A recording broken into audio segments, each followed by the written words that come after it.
अगर सब कुछ सही था तो उसे झूठ बोलने की जरूरत नहीं थी।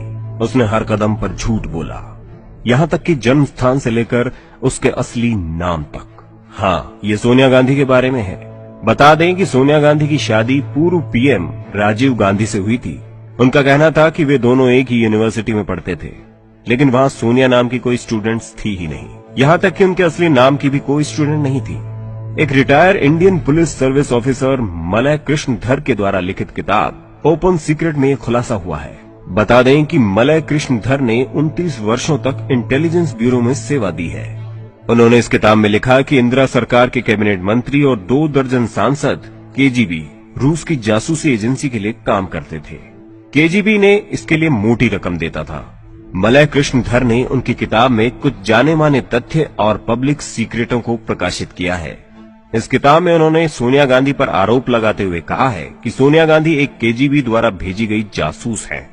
वर्ष 1985 में रूसी जासूसी एजेंसी केजीबी द्वारा 2 बिलियन यूएस डॉलर यानी कि 94 करोड़ रुपए राहुल गांधी के स्विस बैंक खाते में जमा किए गए थे, जो कि सोनिया गांधी द्वारा मैनेज किया जाता था।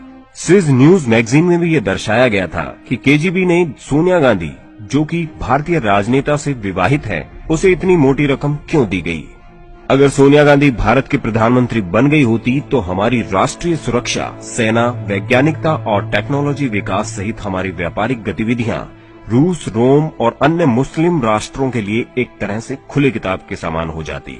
इटालियन माफिया भारतीय इंडस्ट्रीज और व्यापार पर अपना दबदबा कायम कर लेता, जिसका परिणाम बहुत ही खतरनाक होता।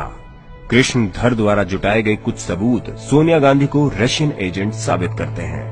जवाहरलाल नेहरू के समय इंदिरा गांधी को भी केजीबी द्वारा मोटी रकम मिलती थी। उसके बाद इंदिरा गांधी के चहेते राजीव और सोनिया को पाकिस्तानी बैंकर द्वारा रकम दी जाती थी।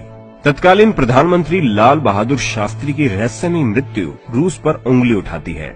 1965 में भारत पाकिस्तान युद्ध के बाद शास्त्री जी ने पाकिस्तान के राष्ट्रपति अयूब खान से ताशकंद में मुलाकात की और नो वॉर समझौते पर हस्ताक्षर किए, जिसमें लिखा था कि अब कोई युद्ध नहीं होगा।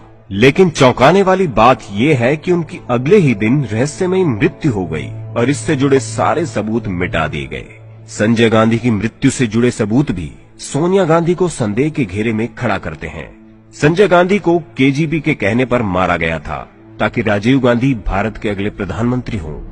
राजीव गांधी की मृत्यु श्रीलंका के आतंकी समूह लिट्टे, जिसे ईसाई समूह द्वारा वित्तीय सहायता मिलती है, द्वारा हुई थी। बता दें कि राजीव गांधी को 21 मई 1991 को तमिलनाडु में 24 वर्षीय धनु नामक रोमन कैथोलिक महिला, जिसका असली नाम क्लेबथी था, के द्वारा आत्मघाती बम द्वारा उड़ा दिया गया था।